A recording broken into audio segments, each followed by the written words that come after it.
Azure Dragon harus menundukkan kepalanya dan mengakui kekalahannya. Suku monster surgawinya membutuhkan Xian untuk bertahan hidup. Mereka tidak bisa hidup mandiri dari Xian, tetapi Xian tidak akan menanggung kerugian apapun jika dia meninggalkan suku monster surgawi. Satu pihak membutuhkan pihak lain sementara pihak lain tidak membutuhkan mereka untuk bertahan hidup. Tentu saja, mereka harus menyerah. Mulai sekarang, kalian tidak diperbolehkan lagi mengaktifkan formasi pengumpulan energi di pegunungan monster surgawi. Area Laut Vault of Heaven adalah wilayah kalian.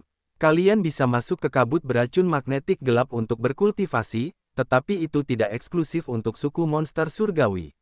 Yang lain juga bisa pergi ke sana untuk berkultivasi. Suku monster surgawi tidak akan mengganggu mereka. Xian berjalan keluar dari celah angkasa, melayang di langit di atas pegunungan monster surgawi. Dia mengamati anggota suku monster surgawi di bawah dan berteriak.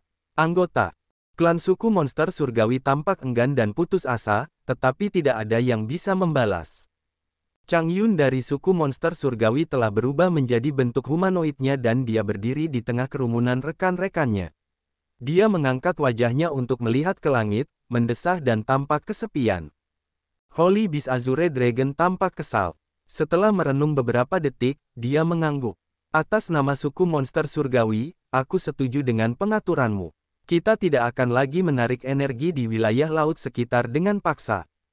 Kuharap itu tidak perlu diulang, kata Xian, wajahnya dingin dan kasar. Jika diulang, suku monster surgawi harus segera meninggalkan tempat ini. Kemudian, tempat ini akan menjadi tanah terlarang dan kalian semua akan dilarang. Semua anggota suku monster surgawi menutup mulut mereka. Mereka ingin membalas, tetapi mereka tidak memiliki kekuatan seperti itu. Dalam 10.000 tahun mendatang, energi bumi dan surga di daerah ini akan mencapai puncaknya. Selama kalian dapat hidup di sini dengan harmonis, kompetensi umum kalian akan mencapai ketinggian baru karena kalian adalah ras yang lahir di planet ini. Jika kalian puas dengan nasib kalian, aku dapat memastikan kemakmuran kalian. Xian mengerutkan kening dan menatap anggota suku monster surgawi. Dia berhenti di Chang Yun. Chang Ge, aku tidak mengincar suku monster surgawi milikmu. Aku hanya ingin kau tidak egois. Beri yang lain kesempatan dan hak untuk hidup. Suku monster surgawi dulunya berkeliaran di lautan bintang. Kalian telah menguras energi banyak bintang kehidupan untuk bertahan hidup. Aku harap kau tidak menganggap tempat ini sebagai salah satu bintang kehidupan yang telah kau kuras. Aku tidak ingin kau merampok kesejahteraan yang lain dan menghabiskan planet ini untuk memperkuat sukumu. Ketika mereka berada di Desolate, Chang Yun telah membantunya. Xian menyadari kebaikannya. Karena itu, dia mengucapkan kata-kata itu kepadanya. Chang Yun memaksakan senyum saat Xian menatapnya. Dia melirik Azure Dragon namun tidak berbicara apapun. Azure Dragon tahu situasi mereka.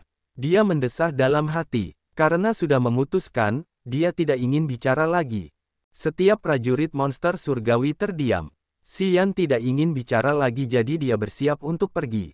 Azure Dragon merenung selama beberapa detik lalu berkata, Blood Imperial Order telah diaktifkan. Keturunan Bloodthirsty Force di benua ini telah dibawa pergi oleh Blood Imperial Order. Saat ini, Xuan He dan Frederick telah meminta kamar dagang tsunami untuk mencarimu. Mereka sudah lama mencarimu. Jika kamu ingin mewarisi Bloodthirsty Force, kamu harus menggunakan Blood Imperial Order untuk pergi. Wajah Xian menjadi gelap. Dia melepaskan kesadaran jiwanya, menjangkau setiap sudut benua. Aura Kaisar yang Tian telah menghilang. Medan magnet kehidupan Leona telah hilang. Selain itu, Xian tidak dapat menemukan keributan Feilan dan Katuo. Itu berarti Azure Dragon tidak berbohong. Dia memiliki alam abadi dan tinggal di benua ini, jadi dia bisa merasakan fluktuasi energi khusus tersebut. Xian tidak terkejut dengan kemampuannya. Blood Imperial Order. Xian bingung. Itu adalah metode pemanggilan khusus dari Bloodthirsty Force. Dengan menggunakan tanda pada glabella prajurit untuk menarik energi di tanah suci misterius, itu akan membawa prajurit langsung ke tanah suci. Ketika Bloodthirsty Force melakukan operasi besar, mereka akan menggunakan Blood Imperial Order. Karena mereka telah mengaktifkannya kali ini, itu pasti berhubungan dengan acara penobatanmu. Azure Dragon tahu situasi mereka. Dia menenangkan diri karena dia tahu bahwa kemakmuran suku monster surgawi bergantung pada Xian. Selama Xian masih hidup dan semakin kuat, Grace Mainland dapat mempertahankan energinya yang melimpah yang akan menguntungkan suku monster surgawi. Jika dia meninggal dan jiwanya lenyap, hubungan antara dia dan Origin akan terputus, yang akan menyebabkan perubahan dramatis Grace Mainland. Suku monster surgawi tidak akan memiliki cukup energi selama 10.000 tahun. Jadi, dia tidak bisa mengkhianati Xian dan dia juga harus berusaha sekuat tenaga untuk memastikan bahwa Xian bisa terus menjadi lebih kuat. Dia harus memastikan bahwa Xian cukup kuat untuk tidak takut pada siapapun. Memahami hal ini, Azure Dragon memutuskan untuk memberitahu Xian situasinya. Kamu adalah pewaris Bloodthirsty. Bahkan jika kamu tidak melakukan apapun, klan dewa tidak akan mengampuni nyawamu. Selain itu, kamu memiliki buah Genesis. Klan dewa pasti akan memburumu untuk memastikan bahwa mereka tidak akan dikalahkan. Wajahnya menjadi serius. Azure Dragon merendahkan suaranya. Sejauh yang aku tahu, Komite Tetua Klan Dewa telah memanggil 4 Raja Surgawi Agung, itu berarti Dewa Tertinggi telah bangkit. 4 Raja Langit Agung, Dewa Tertinggi. Xian terkejut. Dewa-dewa adalah patriark yang diakui oleh 12 keluarga klan dewa 10.000 tahun yang lalu. Dia memimpin Komite Tetua. 10.000 tahun yang lalu, dialah yang memperoleh buah Genesis. Dia telah menjadi prajurit terkuat dari klan dewa selama puluhan ribu tahun. Dialah yang memimpin klan dewa dan para ahli lainnya untuk menghancurkan pasukan Haus Darah Anda tahun itu. Dia dan para ahli lainnya telah mengepung dan membunuh Haus Darah. Setelah pertempuran itu, jiwa Haus Darah lenyap dan tubuhnya meledak. Banyak bagian tubuhnya telah menghilang ke alam semesta yang luas. Jiwa dewa-dewa rusak parah. Tubuhnya hilang. Setelah itu, tidak ada informasi tentangnya. Saya menduga situasinya seperti saya. Dia koma dan perlahan pulih. 4 Raja Surgawi Agung adalah 4 bawahan terkuat dari dewa-dewa. Mereka hanya mendengarkan dewa-dewa.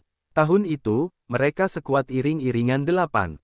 Setelah jiwa dewa-dewa rusak dan tubuhnya dikubur, 4 Raja Surgawi Agung terus menghancurkan kekuatan Haus Darah. Saat para ahli kekuatan Haus Darah yang tersisa bersembunyi, tak seorang pun mendengar tentang 4 Raja Surgawi Agung. 4 Raja Surgawi Agung tidak berada di bawah Komite Tetua. Rumor mengatakan bahwa mereka telah berkelana di seluruh alam semesta untuk berkultivasi secara estetis di daerah terpencil, menunggu guru mereka bangun. Hanya guru mereka yang bisa memanggil mereka. Hari ini, saat Komite Tetua memanggil 4 Raja Surgawi Agung, dewa-dewa pasti telah terbangun. Naga Biru telah memberitahu Xian informasi klan dewa. Setelah itu, dia terdengar lebih serius saat dia menyarankan. Dimanapun kau bersembunyi, klan dewa akan memburumu karena kau adalah penerus Bloodthirsty. Kau tidak bisa bersembunyi, kau hanya bisa melawan mereka. Namun, dengan kekuatan pribadi dan wilayahmu saat ini, kau tidak memiliki kemampuan untuk melawan klan dewa. Jadi, kau harus menggunakan kekuatan Bloodthirsty Force. Kau harus mengendalikan kekuatan ini dan menjadi lebih kuat dengan cepat. Itulah cara agar kau bisa cukup kuat untuk melawan klan dewa. Karena dewa-dewa baru saja terbangun, ia butuh waktu untuk pulih. Kau harus memanfaatkan kesempatan itu dan mengambil alih Bloodthirsty Force. Itulah cara agar kau bisa memiliki kesempatan dan keunggulan. Meskipun Azure Dragon merasa kesal, ia harus memberitahu Xian detailnya dan menganalisis situasinya untuk memberinya lebih banyak pendapat yang baik. Itu semua demi masa depan suku monster surgawi. Jika kau ingin terbebas dari takdir ini dan memegang takdirmu di tanganmu, dan jika kau tidak ingin kekuatan Haus Darah mengendalikan hidupmu, kau harus menjadi master dari Cortege of Eight. Dengan begitu, kau bisa merencanakan kehidupan orang lain juga. Azure Dragon tahu bahwa Xian tidak puas membiarkan orang lain mengatur hidupnya. Itulah sebabnya dia bersembunyi di celah angkasa. Karena itu, dia memberi Xian penjelasan sekarang. Xian bingung. Dia mengerutkan kening dan tenggelam dalam pikirannya. Azure Dragon tidak mengganggunya. Dia meminta klan Heavenly Monster Tribe untuk tetap diam dan menunggu keputusan Xian. Setelah beberapa saat, Xian menarik napas dalam-dalam dan bertanya, bagaimana aku bisa pergi ke tanah suci Bloodthirsty Force? Azure Dragon mengembuskan napas lega, cahaya bersinar di matanya. Karena kamu adalah pewaris Bloodthirsty, mudah saja jika kamu ingin pergi ke Tanah Suci Bloodthirsty Force. Berhenti sejenak, dia melanjutkan, omong-omong, Hollow Firsome Star Area dan Prosaic Star Area tidak dalam bahaya lagi. Karena Tousan Fantasy Sect, Broken Hall, dan Heaven River Temple telah mengumumkan bala bantuan mereka, God Clan telah mundur. Sebelum ketiga kekuatan ini memberikan keputusan resmi mereka, God Clan tidak akan menyinggung mereka. Tousan Fantasy Sect, Broken Hall, dan Heaven River Temple mewakili kekuatan lain selain 4 makhluk besar di alam semesta yang luas. Meskipun mereka tidak bersatu, mereka tidak biasa. God Clan akan mencoba yang terbaik untuk membuat mereka berada di pihak mereka. Karena kekuatan-kekuatan itu, God Clan telah memenangkan pertempuran tahun itu. Jika kamu dapat naik tahta, kamu perlu membujuk kekuatan-kekuatan ini juga. Meskipun kamu tidak dapat membuat mereka berada di pihakmu, kamu harus membuat mereka netral. Jika mereka pergi dengan God Clan, pertempuran ini akan tetap menjadi perjuangan seperti dulu di masa lalu. Mendengarkannya, wajah Xian menjadi serius. Jangan khawatir. Selama 10.000 tahun terakhir, klan dewa telah menjadi terlalu sombong. Tahun itu, ketika mereka mengundang pasukan itu untuk membantu mereka dalam perang, mereka telah menjanjikan banyak keuntungan yang baik. Namun, setelah itu, ketika pasukan Haus Darah dihancurkan, klan dewa belum memenuhi komitmen mereka. Aliansi di antara mereka telah hancur sejak lama. Selama 10.000 tahun terakhir, mereka telah banyak bertempur. Tidak mudah bagi klan dewa untuk mendapatkan dukungan mereka sekali lagi. Jika mereka membuat perbandingan, mereka akan lebih condong ke pasukan Haus Darah. Meskipun pasukan Haus Darah selalu sombong dan keras kepala dan kalian tidak benar-benar memihak kekuatan manapun di alam semesta ini, kalian memiliki reputasi yang lebih baik. Kalian hanya membuat janji tetapi ketika kalian menjanjikan sesuatu, kalian akan memenuhinya. Jadi, jika kalian dapat naik tahta, kalian akan memiliki lebih banyak kesempatan untuk mendapatkan dukungan dari kekuatan-kekuatan itu. Azure Dragon telah membuang terlalu banyak air liur untuk memberitahu Xian segala hal yang bisa ia lakukan untuk memastikan masa depan sukunya. Akhirnya, ia mengungkapkan pendapatnya. Sejak kau mendapatkan buah Genesis, suku monster surgawi kami telah secara proaktif berjalan di jalan yang sama denganmu. Aku yakin suku monster surgawi kami akan tetap berada di pihakmu dalam perang ini. Kami tidak punya pilihan lain. Para anggota suku monster surgawi memasang wajah getir saat mereka mendesah. Meskipun Xian baru saja membidik mereka dan mereka harus menerima banyak ketidakpuasan, mereka tetap harus pergi bersama Xian dan membantunya melawan klan dewa dengan seluruh kemauan dan kekuatan mereka selama masa kritis ini. Seperti yang dikatakan Azure Dragon, mereka tidak punya pilihan lain. Sebelumnya, ketika Xian telah menyatu dengan asal bintang leluhur mereka, mereka harus berdiri di pihak yang sama dengan Xian. Itu adalah keberuntungan dan juga kemalangan mereka. Itu tergantung pada bagaimana mereka memandang situasi dan mengambil tindakan. Jika suku monster surgawi kalian berusaha sekuat tenaga untuk membantuku, aku akan memberimu bahkan wilayah Laut Air Hitam setelah perang ini. Itu adalah pembayaran atas usaha kalian. Xian menatap anggota suku monster surgawi dan berbicara dengan wajah serius. Mata Azure Dragon berbinar saat dia menatapnya, terima kasih. Jauh di dalam laut tak berujung yang luas, Xian berada di atas karang, melihat ke daerah yang jauh di depan sambil membelai cincin pembuluh darah. Dia bertanya, bagaimana kita akan pergi ke tanah suci pasukan Haus Darah? Bagaimana aku akan naik tahta? Meninggalkan pegunungan monster surgawi, dia merenung untuk waktu yang lama. Akhirnya, dia memutuskan untuk tidak mengabaikannya lagi. Dia akan mendengarkan naga biru. Jika dia tidak ingin takdir mengikatnya, dia harus memegangnya di tangannya. Jika dia menjadi master dari Cortege of Eight, pemimpin masa depan pasukan Haus Darah, dia bahkan dapat mengendalikan takdir yang lain. Dia akan mendapatkan kendali. Dia mengambil keputusan dan memutuskan untuk bersikap proaktif. Dia harus berjuang untuk masa depannya. Dia akan mengambil takhta yang mulia dari master pasukan Haus Darah, satu-satunya pemimpin Cortege of Eight, dan menendang klan dewa keluar dari arena. Cincin pembuluh darah mengirimkan beberapa getaran padanya dan bersinar. Begitu Blood Imperial Order diaktifkan, siapapun yang memiliki tanda darah dapat menggunakannya untuk memasuki tanah suci. Karena Blood Imperial Order telah berada di Tanah Suci dan diaktifkan sekarang, Anda dapat memicu jiwa Anda untuk mengaktifkan energi untuk melintasi ruang untuk mencapai Tanah Suci secara langsung. Bagaimana cara mengaktifkannya? Sederhana saja, Anda hanya perlu memikirkannya dan mengirimkan kesadaran jiwa Anda ke tanda tersebut. Dengan begitu, Anda dapat merasakan panggilan Blood Imperial Order. Biar saya coba. Xian bersiap untuk mencoba. Tunggu sebentar. Begitu tandanya terbuka, Anda akan dipanggil langsung ke Tanah Suci Lautan Darah. Roh cincin menghentikannya. Saya perlu memberitahu Anda cara naik tahta terlebih dahulu. Xian menjadi fokus dan merendahkan suaranya. Tolong, beritahu. Kau tahu bahwa ingatanku terbagi menjadi 3 bagian yang disimpan oleh Lao Luo, Xuan He, dan Xuan San. Mereka bertanggung jawab untuk menemukan penerus. Lao Luo datang ke Grace Mainland, Xuan San datang ke tanah leluhur klan dewa, dan Xuan He datang ke benua iblis kuno. Lao Luo berhasil. Dia membawa jiwamu ke sini dari alam semesta lain. Apa pentingnya hal penobatan itu? Itu penting. Yang disebut penobatan itu diatur oleh iring-iringan 8. Karena ketika guru masih hidup, dia berpikir bahwa dia tidak akan pernah mati sepenuhnya. Dia tidak pernah ingin memilih ahli waris. Setelah dia meninggal, iring-iringan 8 seperti ular tanpa kepala. Pada saat itu, mereka menyadari bahwa mereka harus menemukan seorang guru. Karena Lao Luo, Xuan He, dan Xuan San menyimpan sebagian ingatanku untuk masing-masing, mereka berhak memilih penerus guru kita.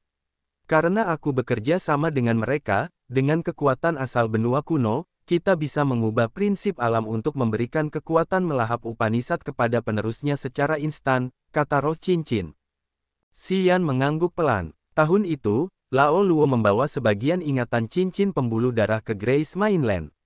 Dia memutarbalikkan aturan bumi dan surga untuk mengambil jiwa Xian dari alam semesta lain untuk menempati tubuh Xian lainnya. Kemudian, Xian menerima warisan dari kolam darah itu. Sayangnya, Xuan San yang pemberani dan tegas telah datang ke benua dewa kuno, bintang leluhur klan dewa, untuk merencanakan hal-hal yang bertentangan dengan tatanan alam. Akhirnya, para ahli klan dewa bergandengan tangan untuk membunuhnya. Xuan He datang ke benua iblis kuno. Namun, asal-usul planet itu hampir terkuras. Tidak memiliki cukup energi untuk membimbing jiwa dari alam semesta lain. Xuan He harus menyerahkannya dengan berat hati. Dia menyimpan sebagian ingatan cincin pembuluh darah dan meninggalkan jejaknya di lautan bintang yang luas. Kemudian, dia menunggu dengan sabar. Dia berharap kedua lainnya bisa berhasil. Kemudian, roh cincin bisa mengumpulkan seluruh ingatannya sekali lagi. 8 kepala suku telah memutuskan bahwa jika Lao Luo, Xuan He, dan Xuan San dapat menemukan penerus, mereka akan membiarkan ketiganya bertarung satu sama lain. Begitulah cara mereka dapat menggabungkan bagian ingatan dan memilih yang terkuat. Prajurit ini akan memenuhi syarat untuk naik tahta dan menjadi penguasa baru dari kekuatan haus darah, lanjut roh cincin. Xuan He dan Xuan San gagal. Sekarang kita hanya punya aku. Apa yang harus kita lakukan? Xian mengusap pangkal hidungnya. 8 kepala suku menginginkan pemimpin yang memiliki hati yang haus darah. Orang yang mengalahkan 2 orang lainnya akan mampu memimpin mereka semua. Jika mereka memiliki 3 penerus, mereka akan membiarkan mereka bertarung. Orang yang bertahan sampai saat terakhir akan langsung naik tahta. Tentu saja, mereka telah memikirkan situasi saat ini di mana 2 dari mereka gagal dan hanya 1 yang menerima warisan. Ketika ini terjadi, orang ini harus menerima penerimaan dari 8 kepala suku. Prajurit itu harus mendapatkan persetujuan dari setidaknya 5 dari 8 kepala suku dan membuat mereka percaya bahwa dia memiliki kemauan, karakteristik, kebijaksanaan, wilayah, dan kualitas yang akan membuatnya memenuhi syarat untuk memerintah para kepala suku. Maksudnya jika aku ingin mendapatkan posisi itu, aku harus mendapatkan persetujuan dari 5 dari 8 kepala suku. Benar, tetapi kita tahu bahwa hanya Ming Hao, Xuan He, dan Frederick yang masih hidup di antara 8 kepala suku. Apa yang harus kita lakukan? Prajurit terkuat dari setiap pasukan dari 8 warisan besar akan menjadi kepala suku yang baru. Saat Ordo Kekaisaran Darah diaktifkan, mereka harus bersiap untuk memilih kepala suku yang baru dari setiap pasukan. Setiap prajurit dari pasukan yang tidak memiliki kepala suku dapat bersaing untuk menjadi yang terkuat yang mengolah kekuatan itu dan menjadi kepala suku berikutnya. Saya mengerti. Mendengarkan roh cincin, Xian sekarang memahami aturan dari pasukan Haus Darah. Jika dia ingin naik tahta, dia harus mendapatkan persetujuan dari 5 kepala suku. Karena kegagalan Xuan He dan Xuan San, dia tidak dapat melawan 2 kandidat lainnya untuk mendapatkan tahta sendiri, jadi sekarang, dia harus mengandalkan pengakuan dari yang lain. Karena Xuan He dan Frederick telah mengatur banyak hal untuknya, mereka harus berada di pihaknya. Jadi, dia memiliki 2 kepala suku di pihaknya sekarang. Dia membutuhkan 3 lagi untuk menjadi master baru dari Bloodthirsty Force. Namun, Xian tahu bahwa itu tidak mudah. Ming Hao dari Soul Control Force adalah pemimpin Cortege of Eight dan dia tidak berpikir dengan cara yang sama dengan Xian. Pria ini memiliki wajah yang tak terhitung jumlahnya dengan kekuatan yang paling kuat dalam Bloodthirsty Force. Bayangan pria ini ada di kekuatan yang mendominasi di Lautan Bintang. Tidak akan mudah untuk mengalahkan pria ini dan naik tahta. Pertama-tama, kamu harus pergi ke Tanah Suci Lautan Darah. Aku yakin Xuan He dan Frederick akan mengatur sesuatu, kata roh cincin.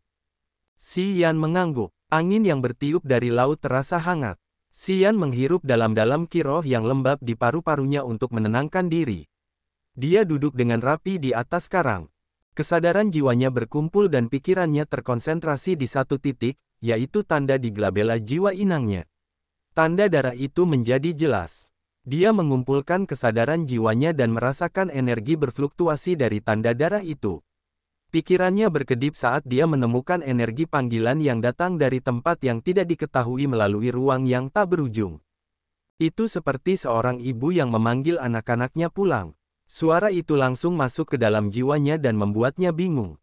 Pada saat itu, kekuatan dewa di tubuhnya mengalir seperti arus listrik yang membanjiri kepalanya. Tanda darah muncul di antara alisnya pada tubuh aslinya, bersinar dalam lingkaran darah yang aneh. Begitu lingkaran darah itu dipancarkan, pusaran darah muncul dari langit di atas kepalanya. Itu memiliki kekuatan hisap yang kuat yang mencoba menariknya menjauh.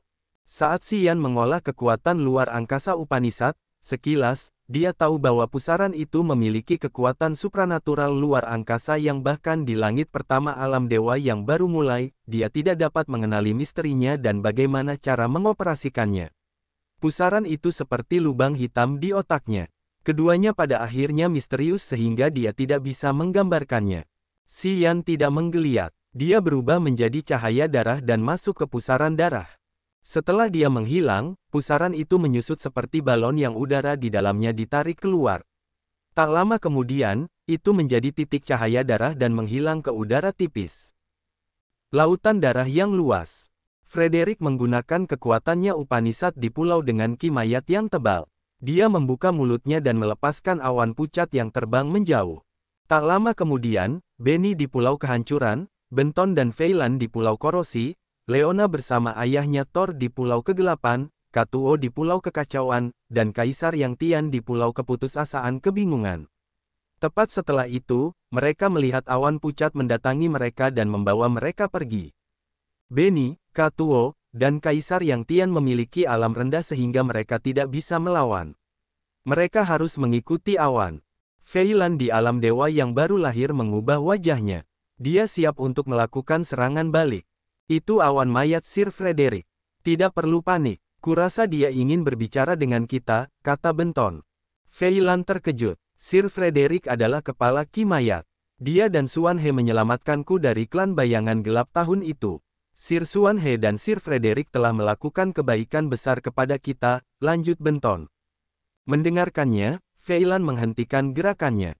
Begitu saja, Thor menjelaskan kepada Leona.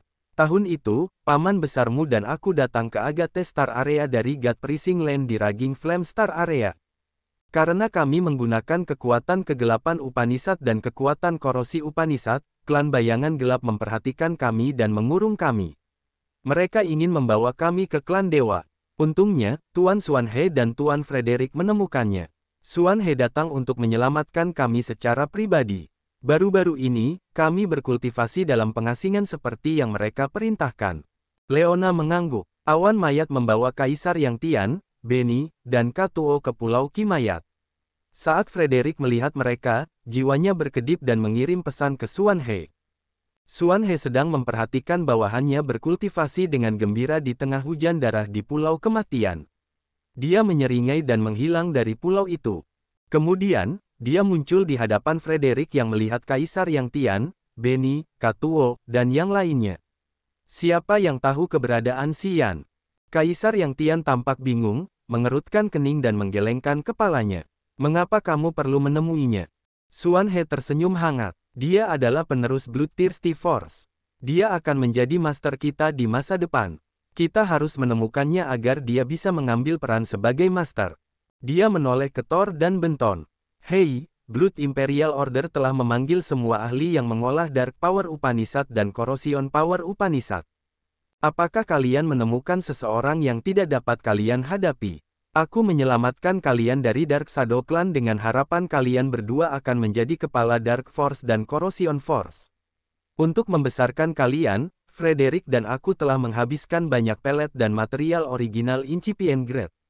Aku yakin kalian mengerti bahwa kami tidak akan membuat kesalahan apapun dalam hal ini. Thor dan Benton bersungguh-sungguh dan mereka menjawab dengan hormat. Kami tidak akan mengecewakanmu, Tuan. Apakah kamu yakin? Xuan He menyipitkan matanya. Kami akan menang. Thor dan Benton berteriak. Kita punya Dit, Korski, Dark, dan Corrosion. Seharusnya tidak jadi masalah. Soul Control Force milik Ming Hao akan mendengarkannya. Tentang tiga kekuatan lainnya, Destruction, Despair, dan Chaos. Kurasa 80% dari Chief yang baru akan berada di pihak Ming Hao. Agak merepotkan di sini, Frederick mengerutkan kening. Xuan He mengangguk dan melirik Benny, Katuo, dan Yang Tian Emperor. Setelah beberapa saat, dia mendesah dalam hati. Benny, Katuo, dan Yang Tian Emperor tidak memiliki ranah yang tinggi. Mereka tidak mampu mengendalikan kekuatan atau menjadi chief yang baru untuk memberikan suara mereka kepada Xian. Di dalam jurang yang gelap, cahaya darah yang sempit turun dari kekosongan merah seperti pedang yang menusuk ke lautan darah. Tujuannya adalah satu-satunya pulau tulang yang tersegel di sini. Pada saat itu, 8 pulau dengan kekuatan kontrol jiwa, kematian, korosi, kegelapan, kekacauan, kehancuran, keputusasaan, dan Kimayat bergetar dengan gerutuan. Prajurit dari berbagai ras yang tinggal di pulau-pulau itu menatap langit dengan ketakutan. Pulau Tulang di tengah adalah tempat rahasia tempat Bloodthirsty biasa berkultivasi. Yang lain tidak diizinkan masuk. Bahkan 8 kepala suku dapat mengunjungi pulau itu hanya jika Bloodthirsty mengizinkan mereka. Pulau Tulang dengan fluktuasi energi devouring adalah pusat lautan darah dan area terlarang di Tanah Suci. Itu adalah akar dari kekuatan Bloodthirsty. Karena Bloodthirsty telah jatuh dan tubuhnya telah terfragmentasi, pulau kecil itu tetap tersegel. 8 kepala suku telah mencoba berkali-kali, tetapi tidak satu pun dari mereka dapat membuka tempat-tempat Bloodthirsty biasa berkultivasi. Hingga saat ini, keturunan pasukan Haus Darah mengira pulau itu tidak akan pernah terbuka lagi. Pikiran semacam ini seakan terukir dalam jiwa mereka dan membuat mereka berpikir bahwa itu benar secara naluriah. Namun, hari ini, cahaya darah telah menembus tanah terlarang yang telah disegel selama 10.000 tahun. Setiap prajurit dari 8 warisan besar mengetahui rahasia tanah terlarang. Mereka berubah warna karena ketakutan karena mereka tahu bahwa era baru akan segera datang. Mata hitam manusia kegelapan kekaisaran di pulau pengendali jiwa memancarkan udara dingin. Dia berdiri dan menatap pulau di depannya. Dia berkata dengan sinis, tanpa diduga, dia datang. Harum, apakah dia pikir dia bisa menjadi tuan baru dengan warisan dari tuan lama untuk memerintah kepala suku kita? Ada banyak prajurit yang mengolah kekuatan pengendali jiwa Upanishad. Mereka adalah anggota klan roh kegelapan, klan bayangan kegelapan, dan klan kegelapan. Para prajurit itu adalah antek-anteknya. Para prajurit dengan kekuatan pengendali jiwa Upanishad adalah para ahli berpengalaman dengan pengetahuan luar biasa tentang jiwa Upanishad. Mereka semua memiliki aura gelap dan menyeramkan seolah-olah tubuh mereka telah mengikat banyak hantu dan makhluk yin. Mata mereka yang dingin begitu tajam. Mereka menatap prajurit kegelapan kekaisaran dan menutup mulut mereka. Tidak ada yang menjawab. Kepala kami punya rencananya. Orang itu tidak memenuhi syarat untuk menjadi tuan yang baru. Pria itu menyapu matanya ke seluruh tempat dan berbicara dengan suara dingin, kalian datang ke pulau lain dan menyebarkan ide kepala kami kepada mereka. Beberapa ahli di alam dewa yang baru lahir mengangguk. Tubuh mereka tetap berada di pulau pengendali jiwa sementara jiwa mereka menjadi sekumpulan cahaya redup yang terbang di sekitar. Mereka menghilang tak lama kemudian. Pada saat yang sama, Frederick dan Xuan He meminta Fei Lan dan Leona untuk mengetahui keberadaan Xian. Mereka ingin tahu setiap tempat yang bisa dikunjungi Xian karena mereka perlu menemukannya dengan cepat. Setiap kali mereka mengaktifkan Blood Imperial Order, dibutuhkan banyak upaya dan material dari Bloodthirsty Force. Setiap kali Blood Imperial Order muncul, itu berarti Bloodthirsty Force memiliki acara besar. Mereka menggunakan Blood Imperial Order kali ini untuk menemukan Xian, tetapi mereka tidak dapat menemukannya.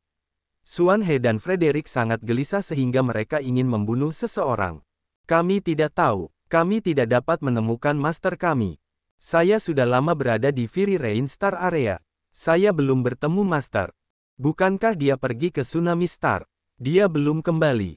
Saya juga tidak tahu. Katuo, Benny, Fei Lan, dan Kaisar Yang Tian menggelengkan kepala karena mereka tidak memiliki petunjuk. Xuan He dan Frederick sangat kesal. Mereka telah menghabiskan banyak upaya untuk merencanakan banyak hal selama bertahun-tahun untuk melaksanakan perintah kekaisaran darah ini dengan lancar sehingga Xian dapat naik tahta. Pada saat kritis ini, Xian tidak memberi tahu mereka sepatah kata pun sebelum dia menghilang ke celah angkasa. Itu benar-benar mengacaukan rencana mereka. Mereka merasa sangat kesal. Dalam sudut pandang mereka, semua yang telah mereka lakukan adalah melanjutkan warisan kekuatan Haus Darah dan membantu Xian mencapai tujuannya. Mereka berasumsi bahwa Xian akan mengikuti mereka dan rencana mereka.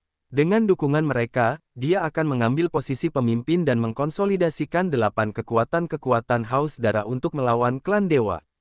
Xian mengkhianati mereka. Mereka merasa sangat marah. Tiba-tiba, cahaya darah menembus awan dan jatuh di pulau terlarang. Xuan He dan Frederick saling berpandangan, mata mereka berbinar. Mereka melihat pulau master di tengah dan dipenuhi dengan kegembiraan. Mereka menyeringai, membawa kelompok Kaisar Yang Tian dan berlari menuju pulau Devouring. Xian bergerak seperti pelangi darah. Dia melesat ke pulau kecil di tengah lautan darah dan mendarat di atas tumpukan tulang. Pulau kecil itu terbuat dari tulang-tulang putih. Melihat sekeliling, pulau itu hanya memiliki tulang. Tidak ada rumput, pohon, burung, atau serangga.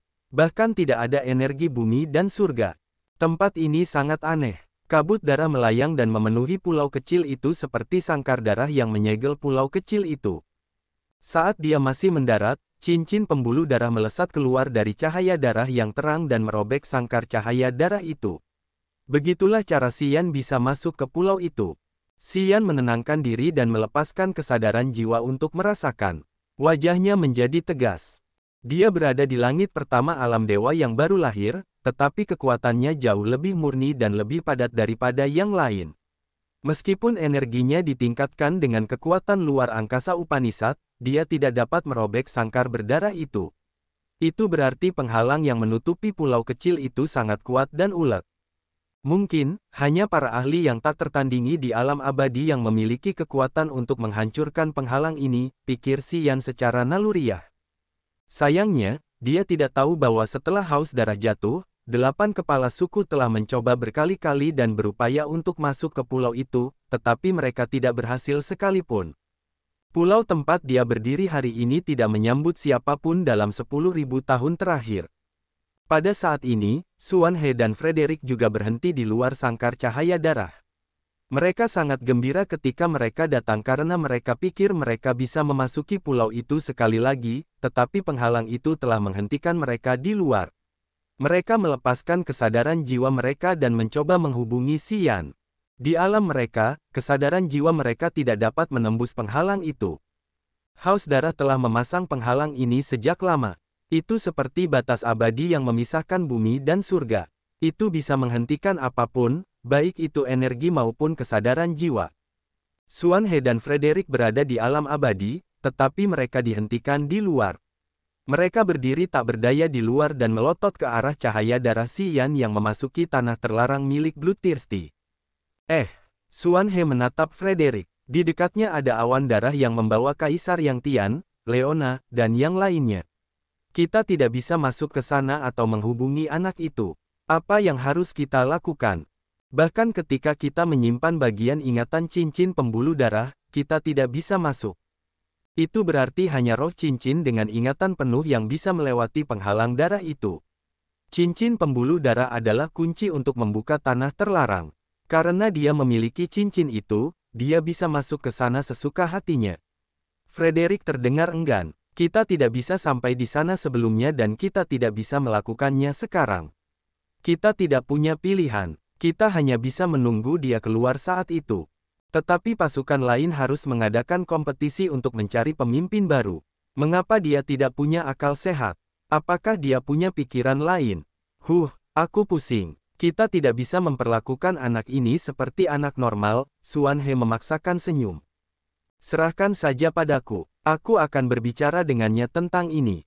Dia akan setuju untuk mendapatkan tahta. Tiba-tiba Kaisar Yang Tian berkata, jika dia datang ke sini, dia pasti tahu situasinya. Dia datang ke sini untuk posisi master. Kalian tidak perlu khawatir lagi. Mendengarnya, Xuan He dan Frederick tidak bisa menahan diri untuk tidak menatap Kaisar Yang Tian. Mata mereka aneh dan tajam seolah-olah mereka ingin melihat menembus tulang-tulang Kaisar Yang Tian. Setelah beberapa saat, cahaya aneh melesat keluar dari mata Xuan He dan Frederick. Mereka mengangguk dan setuju dengan Kaisar Yang Tian. Alam Kaisar Yang Tian tidak terlalu tinggi. Biasanya, dia tidak bisa dilihat di mata Xuan He dan Frederick.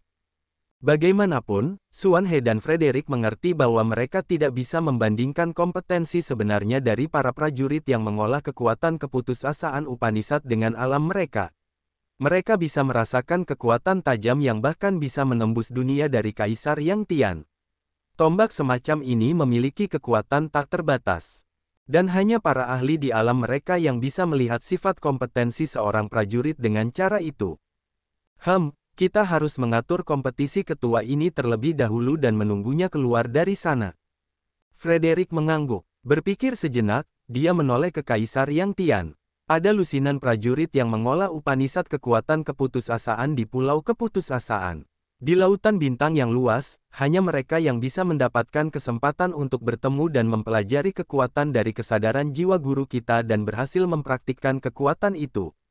Salah satu dari mereka akan menjadi kepala pasukan keputusasaan yang baru. Apakah kau ingin mencobanya? Xuan He terkejut. Ia menatap Kaisar Yang Tian dengan gembira.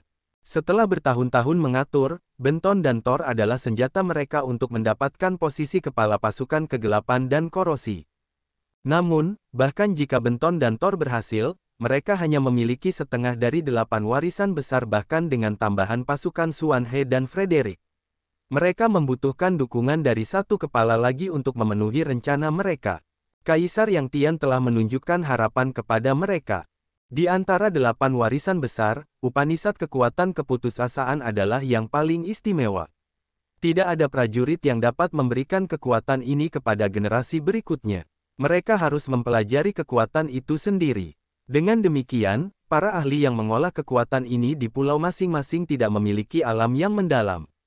Prajurit terkuat dalam kelompok itu berada di langit pertama alam dewa baru. Meskipun Kaisar Yang Tian berada di langit pertama alam dewa ethereal, pemahaman tentang kekuatan lebih penting daripada alam.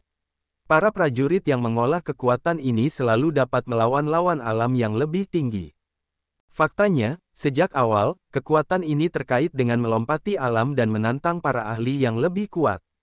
Banyak ahli kekuatan ini yang tak tertandingi terus-menerus menantang lawan di alam yang lebih tinggi untuk meningkatkan kekuatan mereka. Kedengarannya seperti cerita yang indah ketika seorang ahli alam dewa ethereal bertarung melawan seorang ahli alam dewa baru di pasukan lain.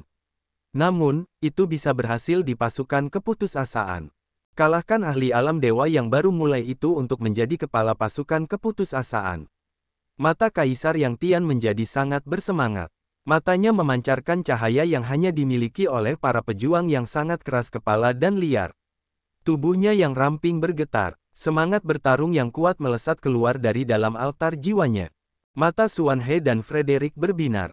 Mereka hanya pernah melihat antusiasme yang luar biasa dalam bertarung seperti ini pada satu orang, Shenro, mantan kepala pasukan keputusasaan. Aura tajam yang ditunjukkan Kaisar Yang Tian bersama dengan hasratnya yang membara lebih dari yang dimiliki Shenro tahun itu. Orang seperti dia dilahirkan untuk Upanishad kekuatan keputusasaan. Meskipun dia tidak dapat mengambil posisi kepala saat ini, dia akan menjadi jiwa atau ahli inti dari Upanishad kekuatan keputusasaan. Xuan He dan Frederick mengamati Kaisar Yang Tian dan memikirkan hal-hal seperti itu. Mereka tiba-tiba menghormatinya. Pada saat ini, mereka tampaknya melihat Kaisar Yang Tian sebagai kepala pasukan keputusasaan di masa depan. Auranya bahkan lebih kuat dari Shenro. Ketika mereka memandang Kaisar Yang Tian, mereka samar-samar memperlakukannya sebagai rekan mereka. Ini adalah semacam pengakuan, pahlawan menegaskan pahlawan. Pulau terlarang. Xian membelai cincin pembuluh darah dan berjalan jauh ke dalam pulau sambil mengerutkan kening. Pulau ini memiliki banyak awan merah gelap dengan energi yang dapat memengaruhi jiwa. Itu membangkitkan hasrat haus darah Xian. Dia mencoba mengesampingkan pikiran kacau di benaknya untuk menjaga kepalanya tetap sehat. Tubuhnya berkelebat saat dia berjalan langsung ke Pulau Tulang Putih. Xian tercengang dan dia berdiri dengan wajah bingung.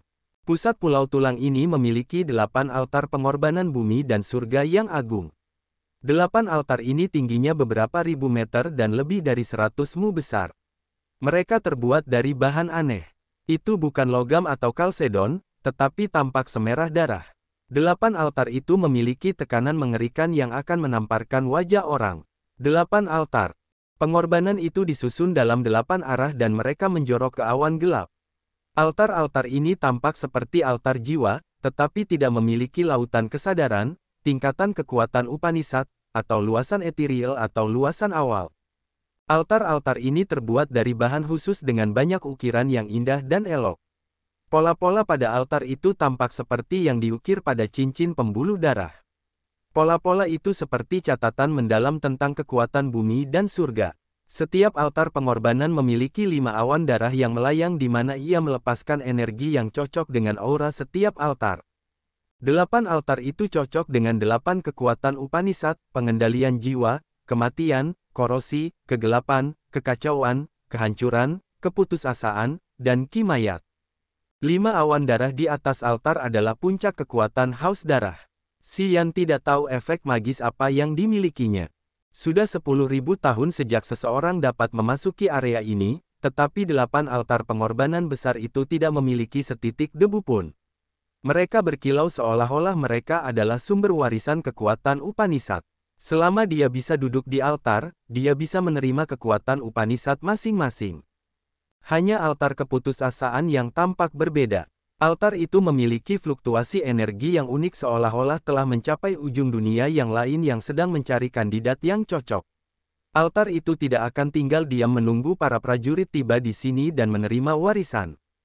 Altar-altar ini memiliki aura khas yang merupakan aura dari 8 pulau kecil yang dia lihat saat dia tiba. 8 altar itu adalah fondasi dari 8 pulau. Mereka tampaknya dapat memengaruhi energi dan arah pulau-pulau itu. Xian berpikir bahwa mereka begitu menakjubkan. Namun, yang paling mengejutkan Xian bukanlah 8 altar besar ini.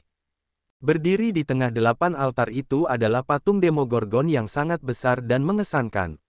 Patung itu bahkan lebih megah daripada 8 altar itu. Patung itu tampak seperti gunung suci. Anggota suku raksasa seperti semut jika dibandingkan dengan patung ini. Patung Demogorgon itu sangat besar. Patung itu terbuat dari bahan yang sama dengan altar-altar itu. Seberkas cahaya dari langit merah menyala menyinarinya. Itu membuat orang-orang merasa takut. Patung itu tidak memiliki fitur wajah yang jelas. Patung itu memiliki 2 tanduk di kepalanya, ekor runcing yang tumbuh dari bawah, dan sepasang sayap besar di punggungnya. Demogorgon memiliki seperangkat baju besi keratin yang sangat indah yang melekat di tubuhnya. Dari kejauhan, patung Demogorgon ini sangat menakutkan.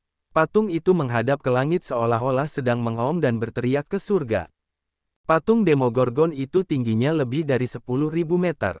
Patung itu memiliki rantai panjang yang diikatkan di sekitar ekor, bahu, sayap, dan kakinya yang terhubung ke 8 altar.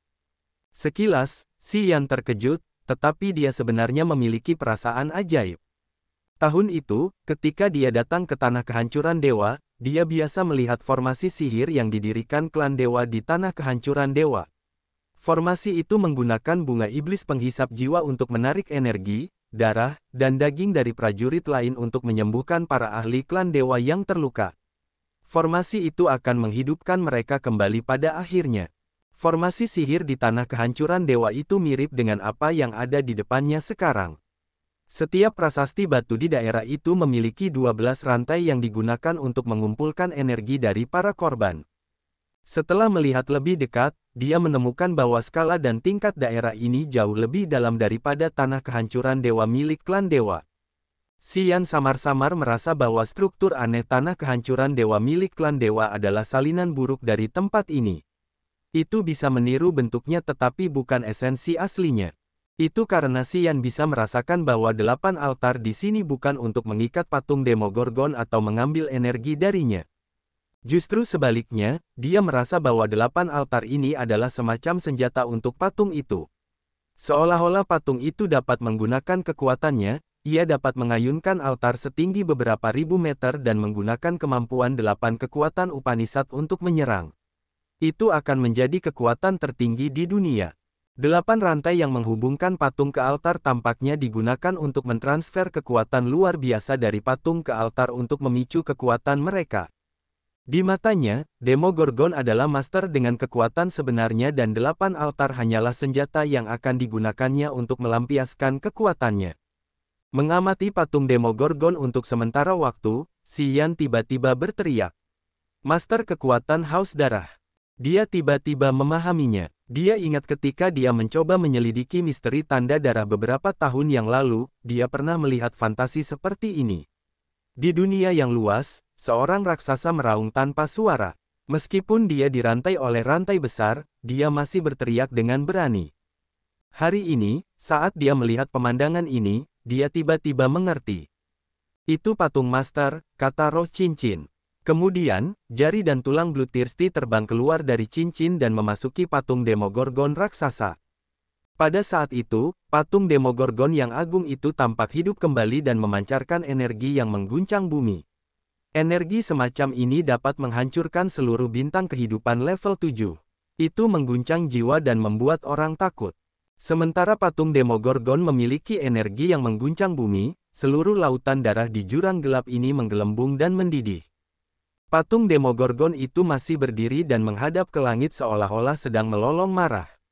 Namun, patung itu tidak memiliki gerakan khusus. Namun, rantai yang terhubung ke bahu, sayap, ekor, dan kaki patung itu kini memiliki lingkaran darah yang aneh. Gambar darah pada rantai itu seperti ular darah yang bergerak. Apa yang terjadi? Xian tampak tegas. Aura yang mengesankan dan mengintimidasi yang berasal dari patung Demogorgon membuatnya merasa seperti ada miliaran gunung di bahunya yang membuatnya berlutut. Di bawah aura itu, ia berubah menjadi tubuh iblis abadi dan mengaktifkan kekuatan darahnya. Namun, ia tidak dapat menahannya. Ia terkulai di tanah, basah kuyup oleh keringatnya. Tulang-tulangnya mengeluarkan suara krek-krek, seolah-olah pamor patung Demogorgon telah menghancurkan tulang, jiwa, dan tubuhnya. Tekanan itu bahkan lebih berbahaya daripada kemarahan surga. Pikiran dan jiwa Xian tidak dapat menahannya. Mengerikan. Xian gemetar. Ia memanggil cincin pembuluh darah karena ia ingin tahu apa yang terjadi di sini. Ia dapat melihat bahwa garis-garis darah pada 8 rantai itu bergerak menuju 8 altar. Anehnya, 8 altar mulai bergerak seolah-olah hendak terbang ke atas. Namun, mereka bergerak beberapa meter dan kemudian jatuh lagi karena mereka tidak memiliki lebih banyak energi.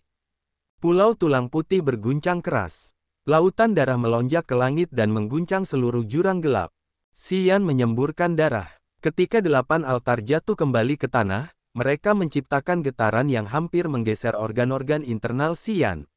Xian meringis dan menggertakkan giginya saat darah menetes dari mulutnya. Setelah 8 altar jatuh kembali ke tanah, aura mengancam dari patung Demogorgon menghilang. Kemudian, dia mendengar suara Blood Vein Ring, hanya 2 potong, masih butuh banyak. Wajah Xian menjadi gelap. Dia bergemuruh dalam benaknya. Apa yang terjadi? Apa yang ingin kau lakukan? Blood Vein Ring tetap diam.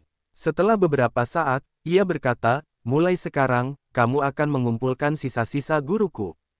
Setiap kali kamu mendapatkan satu bagian, kamu dapat mempelajari kekuatan Upanishad dari Cortege of Eight.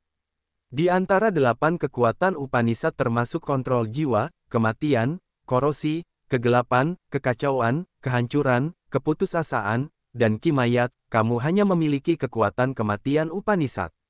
Kamu juga dapat mengolah kekuatan lainnya. Selama kamu terus mengumpulkan sisa-sisa guru, kamu dapat memperoleh kekuatan Upanishad yang dulu dimilikinya. Bagaimana menurutmu? Si Yan bingung. Menerobos ke alam dewa yang baru mulai membutuhkan pemahaman yang sempurna tentang kekuatan Upanishad. Jika aku mendapatkan kekuatan Upanishad lainnya saat ini, itu berarti aku tidak akan pernah bisa menerobos lagi. Ia sedikit bingung. Melahap adalah kekuatan utama Master. Dengan 8 kekuatan Upanishad lainnya, dia tak terkalahkan. Yang kamu khawatirkan adalah rintangan bagi prajurit biasa, tetapi itu bukan sesuatu yang perlu kamu khawatirkan. Roh cincin berhenti sejenak. Kamu memiliki kekuatan melahap Upanishad milik Master. Kamu dapat menggunakannya untuk menelan kekuatan Upanishad yang baru. Aku memiliki metode untuk membantumu menembus kekuatan-kekuatan itu. Selain itu, kamu perlu naik tahta. Dengan menggunakan kekuatan Bloodthirsty Force untuk mengumpulkan sisa-sisa Master, kamu dapat mempelajari 8 kekuatan Upanishad yang baru. Kemudian, kamu dapat secara resmi mewarisi semua kekuatan darinya. Selama aku dapat menelannya, kekuatan Upanishad itu akan menjadi milikku. Si Yan terdengar tercengang. Kamu bisa mewarisi 8 kekuatan Upanishad secara perlahan termasuk pengendalian jiwa, kematian, korosi, kegelapan, kekacauan, kehancuran, keputusasaan, dan kimayat. Kamu hanya perlu mengaktifkan 8 altar ini untuk memicu sumber kekuatan warisan Upanishad di dalam dan kemudian menggunakan kekuatan melahap Upanishad untuk menelannya. Kamu bisa memilikinya, jelas roh cincin. Si Yan sangat gembira. Ketika dia bertarung melawan Haik, dia telah menelan bintang logam yang diciptakan oleh tingkat awal Haik dan kemudian muncul di tingkat awal miliknya, menjadi bagian darinya. Dia memiliki perasaan samar bahwa kekuatan-kekuatan melahap Upanishad benar-benar di luar imajinasinya. Bloodthirsty dapat menggunakan kekuatan melahap Upanishad untuk berlaga dengan kejam di seluruh dunia. Karena dia menganggapnya sebagai kekuatan utamanya, kekuatan Upanishad ini akan sangat jahat. Hari ini, dia akhirnya mengkonfirmasi asumsinya. Kekuatan melahap Upanishad memang merupakan kekuatan tertinggi di alam semesta ini. Itu layak untuk Upanishad kekuatan pertama di kosmos ini. Roh cincin telah melemparkan 2 bagian sisa-sisa Bloodthirsty ke patung itu untuk mengaktifkan beberapa formasi misterius. Namun, karena energi dalam bagian-bagian itu tidak cukup, mereka tidak dapat memicu kekuatan altar yang sebenarnya. Rupanya, roh cincin ingin mengaktifkan formasi yang luar biasa di sini karena ingin mengumpulkan sisa-sisa Bloodthirsty. Roh cincin tidak memberitahunya apa yang akan dilakukan formasi itu, tetapi itu memberinya godaan yang tidak bisa dia tolak. Memiliki 8 warisan besar pada saat yang sama. Dia tahu bahwa roh cincin ingin mendapatkan sesuatu yang rahasia melalui dirinya. Dia tidak tahu rahasia apa itu, tetapi dia tidak bisa menahan godaan memiliki 8 kekuatan Upanishad. Untuk 7 kekuatan Upanishad yang tersisa termasuk pengendalian jiwa, korosi, kegelapan, kekacauan, kehancuran, keputusasaan, dan kimayat, dia merenung sejenak dan kemudian menjawab, aku setuju denganmu. Kalau begitu kita harus mendapatkan tahta pemimpin terlebih dahulu. Roh cincin itu diam-diam bersemangat. Pulau terlarang itu dilanda kegaduhan hebat yang bahkan telah mendidihkan lautan darah. Kegaduhan itu telah mengejutkan semua keturunan di jurang gelap ini. Xuan He dan Frederick masih berkeliaran di sekitar. Mereka dapat merasakan getaran dari pulau itu dalam-dalam.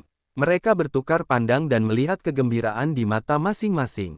Mereka biasa mengunjungi pulau ini, jadi mereka tahu bahwa ada 8 altar di sana yang mewakili 8 kekuatan Upanishad.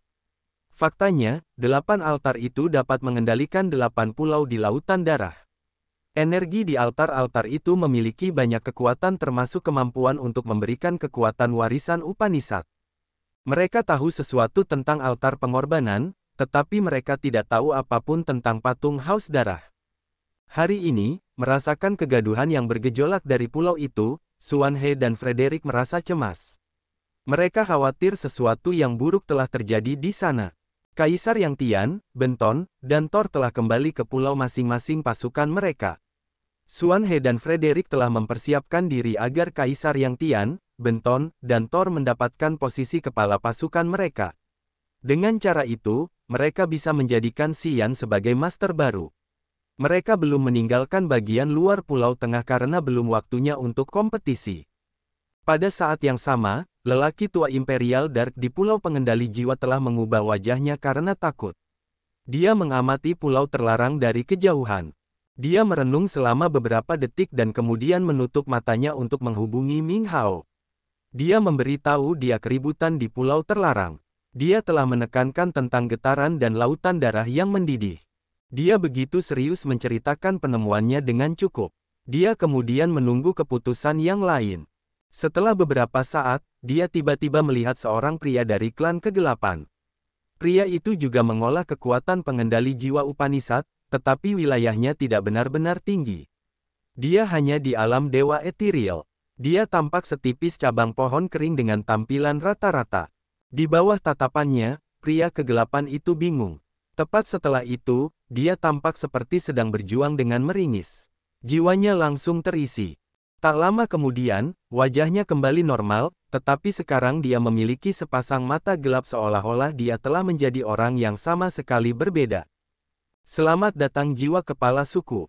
Orang tua kekaisaran kegelapan itu segera berlutut, satu tangan menyentuh dahinya dan tangan lainnya diletakkan di dadanya. Itu adalah etiket khusus dari kekuatan haus darah untuk menyambut para pemimpin. Para prajurit lain yang mengolah kekuatan kontrol jiwa Upanishad juga merasakan kekuatan luar biasa menekan ke bawah. Mereka bergegas berlutut, menggunakan etiket yang sama untuk menyambut, sambil berteriak, "Selamat datang jiwa kepala suku." Kepala pengendali jiwa tidak berencana untuk datang ke sini. Karena keributan aneh itu, dia harus datang ke sini menggunakan jiwanya.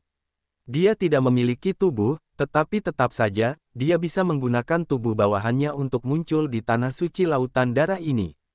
Jiwa Ming Hao tiba, matanya yang gelap menyapu area itu seperti hantu.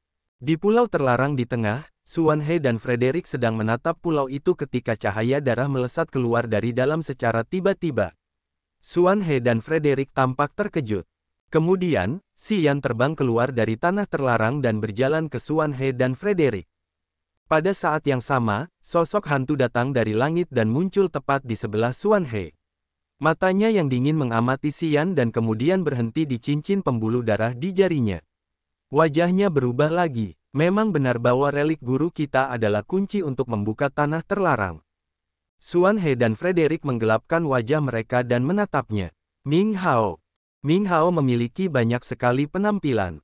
Jiwanya dapat datang dan merasuki prajurit manapun yang telah dia ubah menjadi budak jiwanya.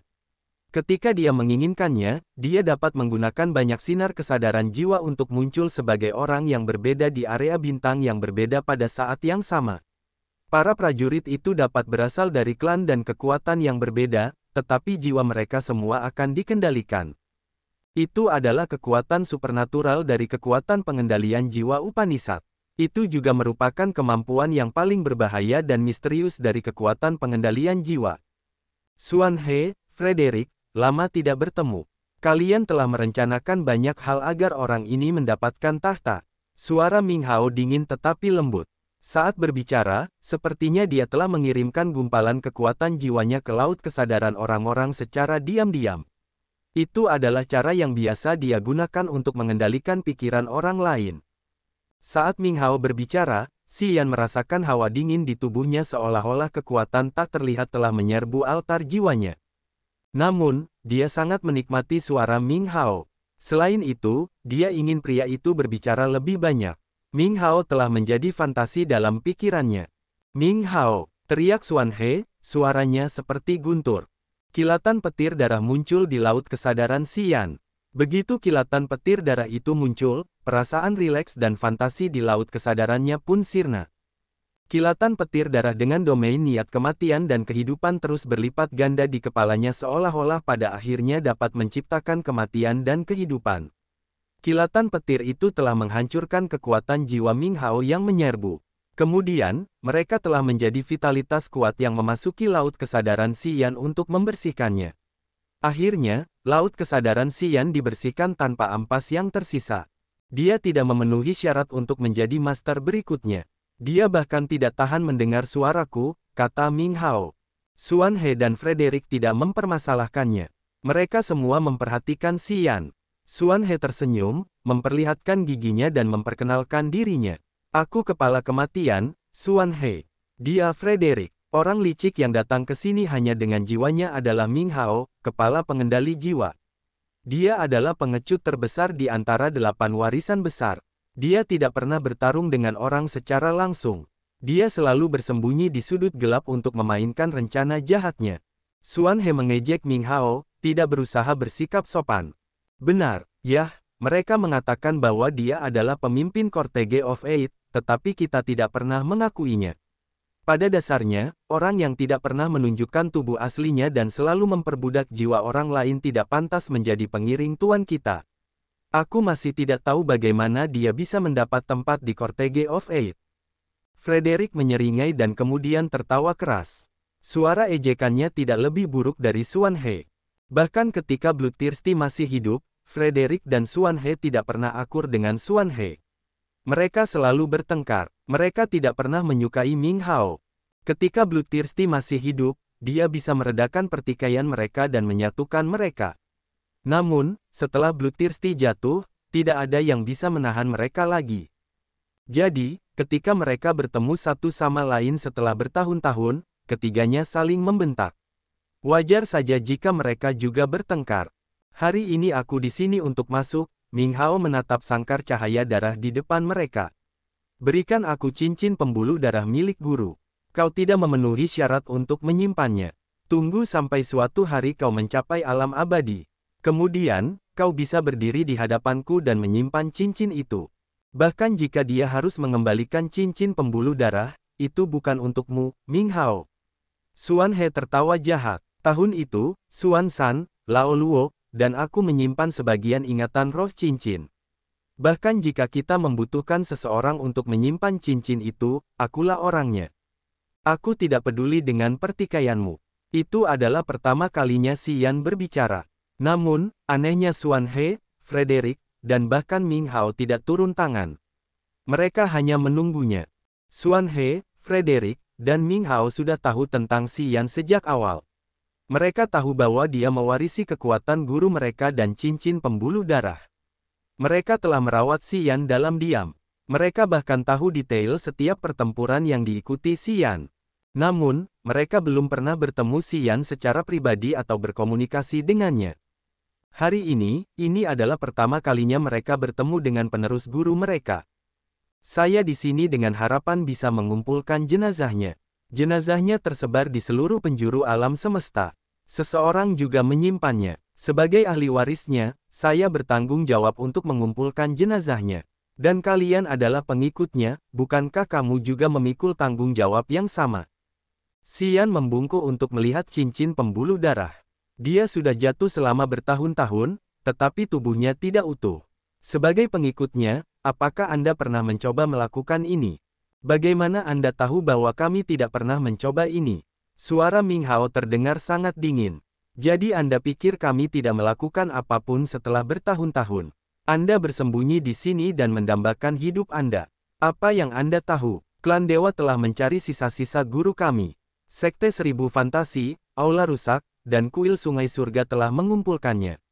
Kami selalu terus mencari. Apakah Anda pikir hanya Anda yang ingin melakukan itu? Xuan He dan Frederick bertukar pandang dan tersenyum paksa. Sisa-sisa master kita telah tersebar di ujung dunia. Selain itu, mereka sangat istimewa. Tidak mudah untuk menemukannya. Anda dapat melihatnya atau menggunakan kesadaran jiwa untuk merasakannya. Hanya perlu pertemuan yang baik untuk menemukannya. Sejauh yang kami ketahui, Sekte Seribu Fantasi, Aula Rusak, dan kuil Sungai Surga menyimpan 1 atau 2 bagian tubuhnya. Kamar Dagang Tsunami dan Klan Dewa juga memilikinya. Mereka mendapatkannya tepat setelah pertarungan sebelum sisa-sisa master berubah. Selain itu, hanya kamar dagang tsunami yang memiliki bagian yang telah berubah menjadi beberapa material unik.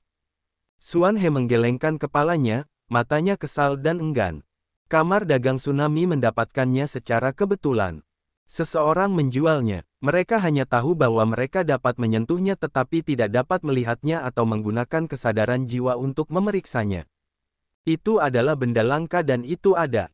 Kamar dagang tsunami telah mengerahkan ratusan ahli untuk memeriksanya. Setelah mereka memberikannya kepada presiden mereka, mereka tahu bahwa itu adalah bagian dari sisa-sisa guru kita. Prajurit yang mendapatkannya secara kebetulan telah terseret ke celah angkasa dan menemukannya. Dia tidak tahu apa itu, jadi dia memberikannya kepada kamar dagang tsunami untuk diverifikasi. Frederick menjelaskan kepada Xian. Mengapa sisa-sisanya menjadi begitu aneh? Xian mengerutkan kening.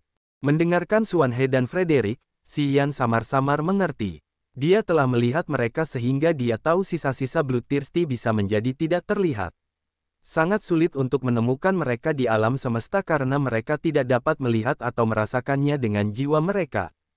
Mengapa mereka begitu aneh? Xuan He, Frederick, dan Ming Hao bergumam, mata mereka misterius seolah-olah mereka telah membenamkan diri dalam rahasia besar itu lagi.